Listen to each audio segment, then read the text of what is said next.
받았지만 그 약속을 기다리지 아니하고 환경에 눌려서 선택을 했을 때 어떤 결과가 왔는지 아브라함의 믿음 생활의 실제 부분을 오늘도 말씀을 나누고자 합니다. 하나님께서 우리에게 선택의 기회를 주는데 하나님의 은혜로 주어지는 이삭의 길이 있고 하나님의 은혜를 기다리지 아니하고 자기 판단으로 결정한 이스마엘의 길이 있습니다. 은혜를 따라 사는 삶이냐, 율법에 매여서 환경에 매여서 살아가는 삶이냐, 선택은 우리에게 달려 있습니다. 이삭의 길은 하나님이 예비하신, 말씀하시고 은혜를 통해서 역사하는 그런 은혜의 길이었고 하나님의 약속, 하나님의 능력, 하나님의 방법이 통하는 그런 삶입니다. 이스마엘의 길은 율법을 따르는 것이고 환경을 따르는 것이고 하나님의 말씀이 아닌, 하나님의 약속이 아닌 자기 원칙, 그리고 하나님의 능력이 아닌 율법적인 의로움, 자기 방법을 따르는 삶입니다. 이삭이 태어나는 것은 어떻게 태어났습니까? 은혜를 따라 낳은, 하나님이 은혜를 따라 약속의 자녀로 준 아들이 이삭이었습니다. 그래서 씨에 대한 하나님의 약속이 창세기 12장 1절에서 2절에 여호와께서 아브라함에게 말씀하시기를 너는 너의 고향과 친척과 아비집을 떠나 내가 내게 보여줄 땅으로 가라. 포기할 것 세 가지를 말씀하셨죠. 고향을 떠나고 친척을 떠나고 아비집을 떠나는 것입니다.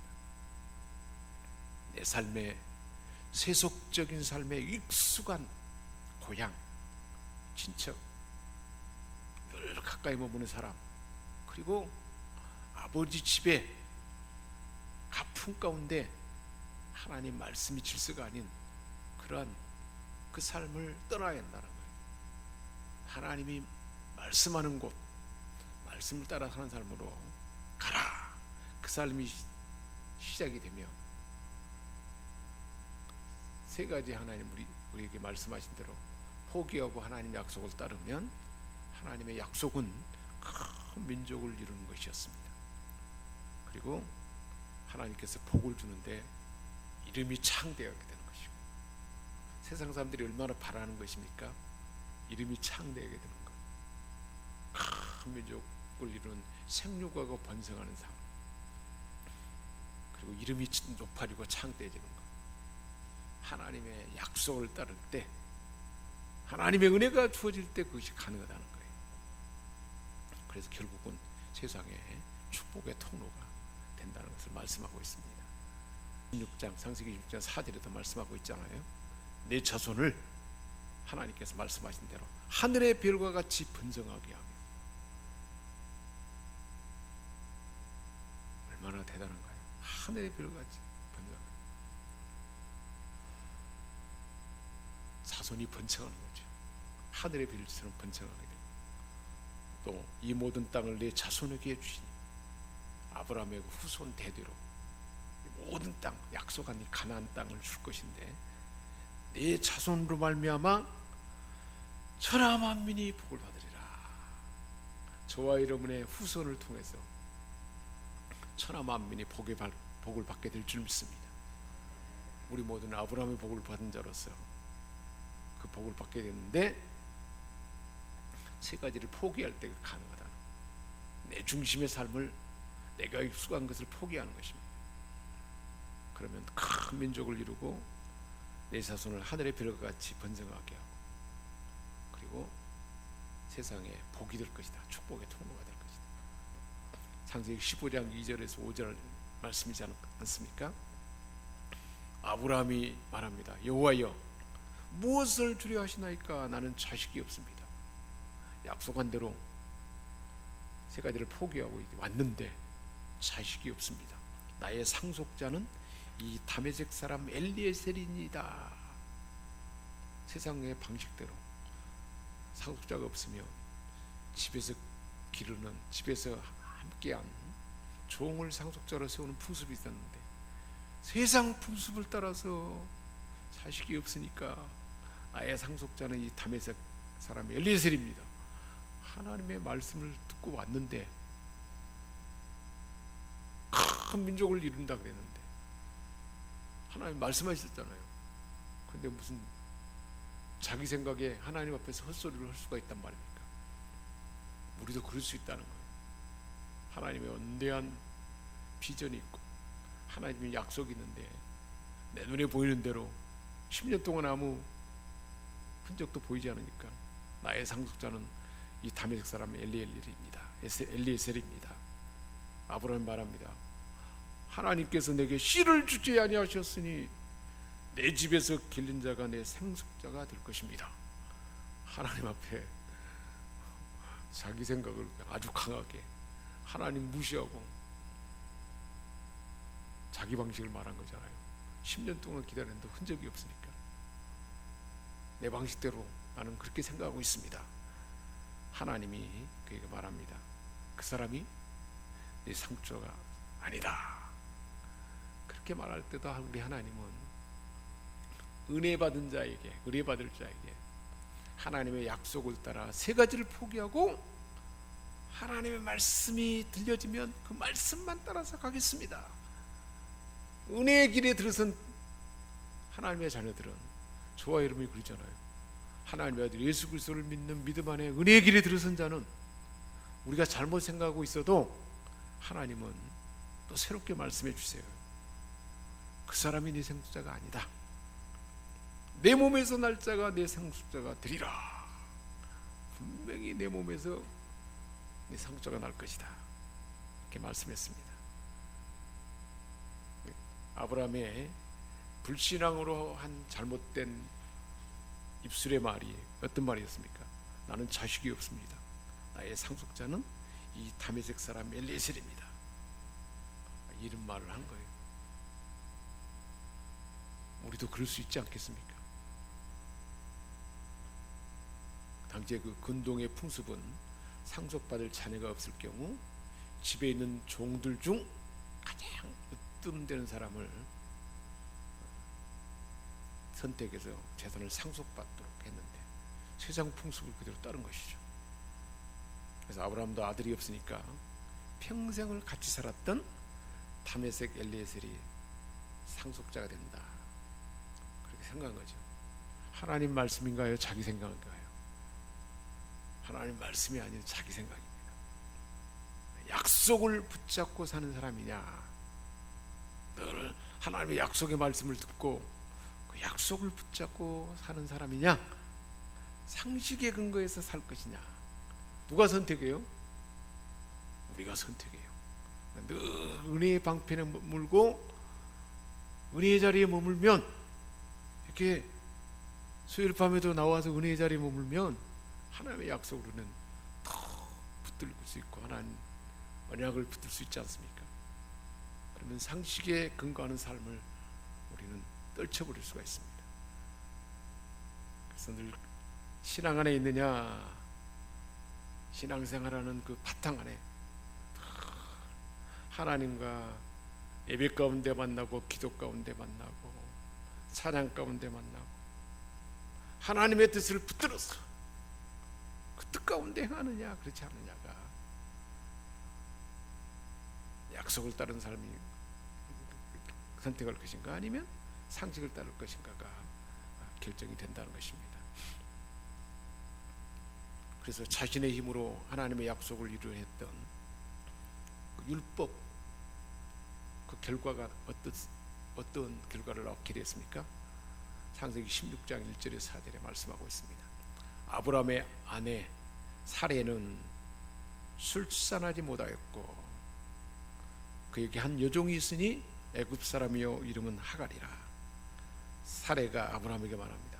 아내가 여호와께서 내 출산을 허락하지 아니하셨으니 원하건대 내 여종에게 들어가세요. 내가 혹 그로 말미암아 자녀를 얻을까 하노라. 하나님의 약속이 아니고 누구 말이에요? 아내 사레의 말이에요. 아내 사레. 가족 늘 가까이 있는 가족의 상식적인 말, 이게 조심해야 돼요. 하나님 약속을 기다려야 하는데 친구들의 말도 조심해야 돼요. 누구 말을 들어야 돼요? 하나님의 말씀을 들어야 돼요. 아브라함이 사라의 말을 들으니라. 하나님의 말을 듣고 기다려야 되는데 누구 말을 들은 거예요? 사라의 말을 들은 거예요. 늘 계속해서 말하니까 안 들을 수가 없죠. 아브라함의 아내 사라가 그 여종 애굽 사람 하갈을 데려다가 그 남편 아브라함에게 첩으로 준 때는 아브라함이 가나안 땅에 거주한 지 10년 후였더라. 10년 지난 후에 약속대로 아무 씨가 없으니까, 하나님 주지 않으니까 아브라함이 하갈과 종치마했더니 하갈이 임신했고, 하갈이 임신함을 알고 그 안주인 여주인 사례를 멸시합니다. 하갈이 벌써 이제 화근이 시작된 거죠. 하갈이 아브라함의 아들을 낳았습니다. 그 아들의 이름을 이스마엘이라 그렇게 이름을 붙여줬고, 하갈이 아브라함에게서 이스마엘을 낳았을 때 아브라함이 86세였다. 86세에 75세에 하나님 약속을 비전을 받고 떠나왔는데 10년 동안 아이가 없어서 사례의 말을 듣고 하갈을 통해서 이스마엘을 낳았습니다. 그래서 결국 이스마엘을 낳아버렸어요. 이스마엘이 얼마나 가정 안에서 분쟁이 시작이요. 이스마엘을 낳을 때 하나님께서 주셨던 언약이 있습니다. 하나님이 아브라함에게 말합니다. 너는 내 언약을 지키고 내 후손도 대대로 언약을 지켜라. 너희 중 남자는 다 할례를 받으라. 이것이 나와 너희와 지킬 후손 사이 지킬 내 언약이니라. 할례 언약. 너희는 포피를 베어라. 이것이 너와 나의 사이의 언약의 표징이라. 대대로 모든 남자는 집에서 난 자나 또 너희 자손이 아니라 이방 사람에게서 동로 산조를 막론하고 가정에 함께 머무는 사람은 다 8일 만에 할례를 받아라. 그래서 가족에 가까이 머무는 사람은 전부 다 하나님 말씀을 언약에 근거하는 삶을 살도록, 세상에 오염되지 않도록 그 언약을 맺게 했습니다. 집에서 난 자든지 너희 돈으로 산 자든지 할례를 받아야 하리니 이에 내 언약이, 하나님의 언약이 어디에 있다 그랬어요? 살아있다, 몸에 있다. 그래서 영원한 언약이 되려니와 할례를 받지 아니한 남자 그 포피를 베지 아니하는 자는 백성 중에서 끊어지리라. 그것은 하나님의 언약을 배반했기 때문이라 그랬습니다. 하나님과 이스라엘 사이에 언약의 표징은 할례 언약이었습니다. 아브라함은 그 후 몇 년을 더 기다려서 약속의 아들을 낳을 수가 있습니다. 할례를, 그러니까 86세에 이스마엘을 낳고, 이스마엘이 할례를 받았으니까 나이가 이제 13세 이상 됐잖아요. 그러면 이제 실제로 할례 언약을 베풀고 할례를 베푼 그 후로부터 아브라함은 얼마나 기다려서 약속의 아들 이삭을 낳았을까요? 아브라함이 그 포피를 벤 때는 99세였어요. 그러니까 86세에 이스마엘을 낳았는데 포피를 벤 때는, 할례를 행할 때는 99세였다는 거예요. 할례 언약을 준 때는 그 거예요. 그리고 1년 후에 하나님이 약속한 이삭을 얻게 되었습니다. 그가 이르되 내년 이맘때 내가 반드시 내게로 돌아오리니 내 안에 사라에게 아들이 있으리라. 그러니 사라가 장막문 뒤에서 듣고 웃었습니다. 어떻게 그럴 수가 있느냐? 경수가 끊어져 버린 건데. 그러자 하나님 뭐라고 그래요? 여호와께 능하지 못한 일이 있겠느냐? 능치 못한 일이 있겠느냐. 하나님은 사람으로는 불가능한 그때 하나님은 상식적으로 과학적으로 불가능한 일을 하나님은 하나님이시기에 할 수 있는 능치 못한 일이 없는 그 일을 얻어가지고 그렇게 이뤄가는 줄 믿습니다. 그게 믿음의 세계잖아요. 그 믿음의 세계. 기한 이를 때 내가 내게로 돌아오리니 사라에게 아들이 있으리라. 내가 너에게 돌아올 것이다. 아들이 있게 될 것이다. 이삭을 낳기 위해서 반드시 경험해야 했던 아주 중요한 영적 체험이 있어요. 그것이 뭘까요? 은혜의 경험입니다. 은혜의 경험. 하나님께서 얼마나 은혜 받을 자에게 은혜를 베푸는지 몰라요. 하나님의 때를 기다리지 못하고 이스마엘을 낳아도 할례 언약을 맺게 하고, 그리고 그 후에 또 하나님은 여전히 은혜를 베푸셔서 이삭을 낳을 수 있도록 그렇게 말씀하시고 그 은혜를 베풀어 주십니다. 그러니까 우리가 은혜 받지 않고 행동하면 무엇이 나와요? 율법이 나오는 거예요. 이스마엘이 나오는 거예요. 이스마엘. 은혜 받지 않냐고. 내가 은혜 가운데 있지 않을 때 뭘 그냥 덜컹덜컹 선택하면 이스마엘이 나온다는 거니까. 하나님의 은혜의 방문이 있으면 이삭이 나옵니다. 우리 한번 선언해 봅시다. 하나님의 은혜가 있으면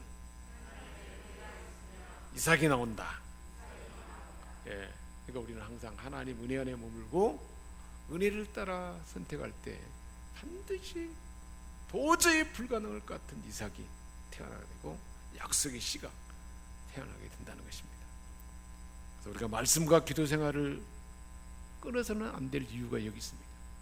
은혜의 경험이 지속되려면 말씀과 기도의 생활이 지속되어야 한다는 걸 말하고 있습니다. 그래야 은혜로 살 수가 있다는 거죠.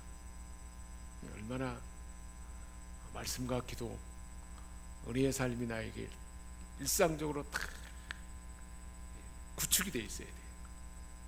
주일날 그리고 수요일 밤에 매일 하나님과 큐티로 만나는 매일매일, 그리고 기도하는 기도 시간, 개인적으로 하나님과 골방 기도하는 시간,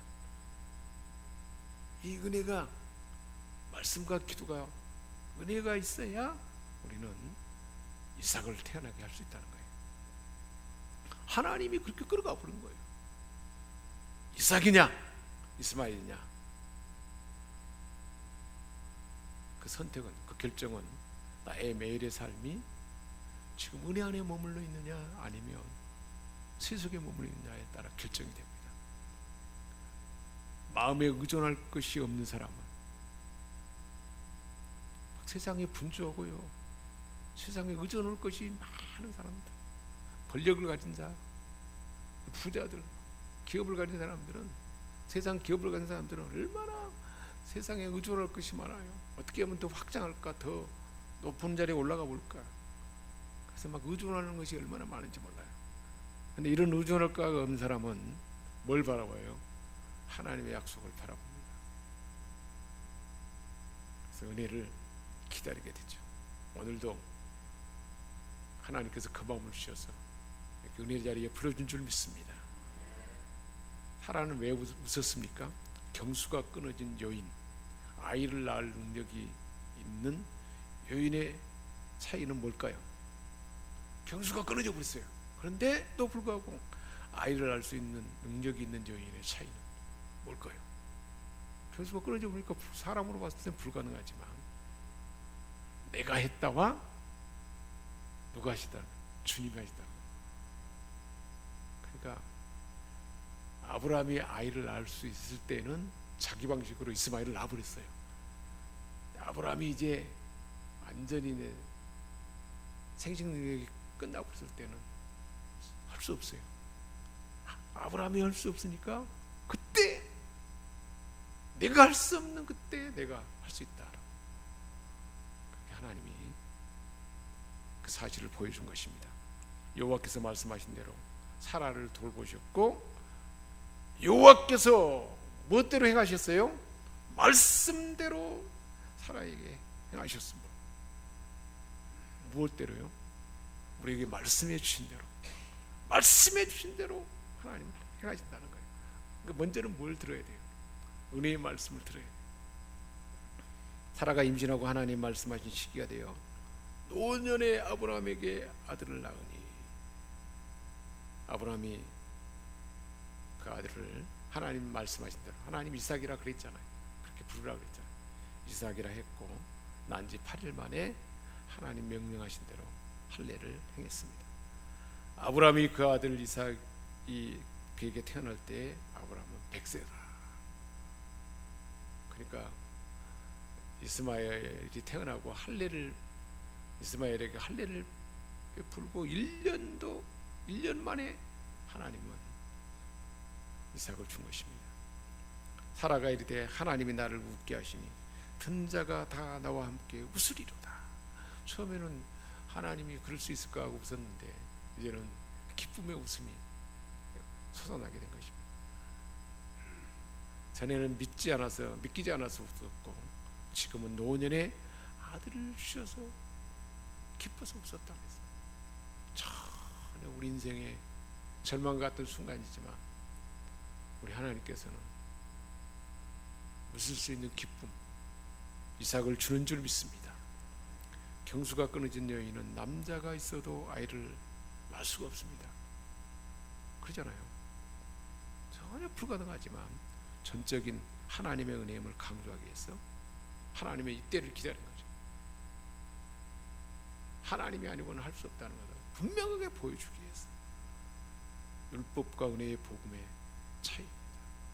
실제로 우리가 어떻게 제사함 받고 영생 얻게 되고 하나님을 아빠 아버지라 부를 수 있고 우리가 어떻게 감히 하나님의 상속자가 될 수 있습니까? 하나님 앞에 어떻게 아빠 아버지 부르며 기도할 수 있는 자격이 어떻게 우리에게 주어질 수가 있습니까?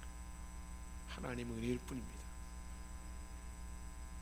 결국 우리가 최선의 것을 드려도 하나님께서 받으시는 제물은, 그래서 이삭을 번제로 드렸는데 하나님은 이미 뭘 준비했어요? 순양을 준비해 놓으셨습니다. 자, 그렇다면 하나님은 아브라함에게 왜 이삭을 바치라 했을까? 왜 바치라 하셨을까? 야고보서 2장 19절 24절에 말씀하고 있습니다. 내가 하나님은 한 분이신 줄 믿느냐? 잘 아는도다. 귀신들도 믿고 떠느니라. 하나님은 알아요. 한 분이신 줄 알아요. 귀신들도 믿고 떤다는 거예요. 아, 허탄한 사람아, 행함이 없는 믿음이 헛것인 줄을 알고자 하느냐? 우리 조상 아브라함이 그 아들 이삭을 제단에 바칠 때 행함으로 의롭다 하심을 받은 것이 아니냐? 믿음이 있다고 말만 하고 생각만 가지고는 안 된다는 거예요. 행동할 때 그 믿음이 분명하게 드러나게 되고 그리고 우리 안에 자리 잡게 된다는 것입니다. 행함, 내가 보거니와 믿음이 그의 행함과 함께 일하고 행함으로 믿음이 온전하게 되었느니라.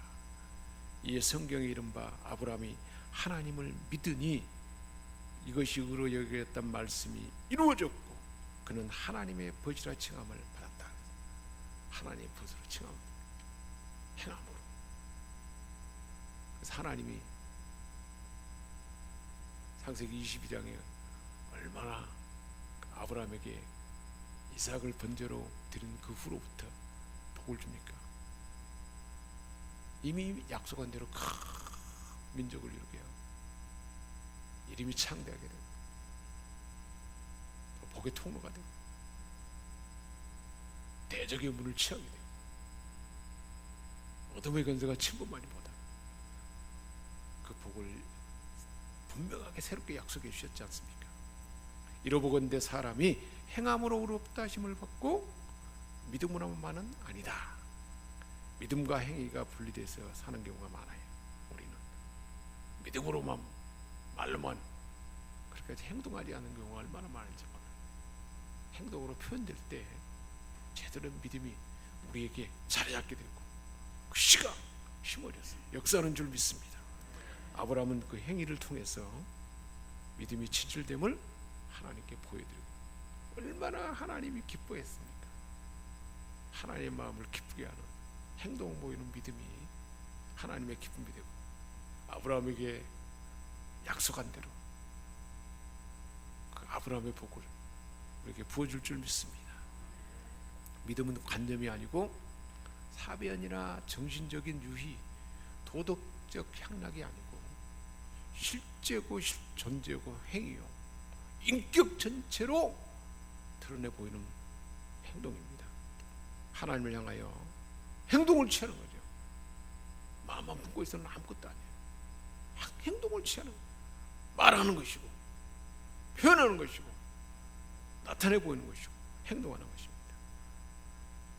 그래서 하나님을 간증하고 찬양하는 거예요.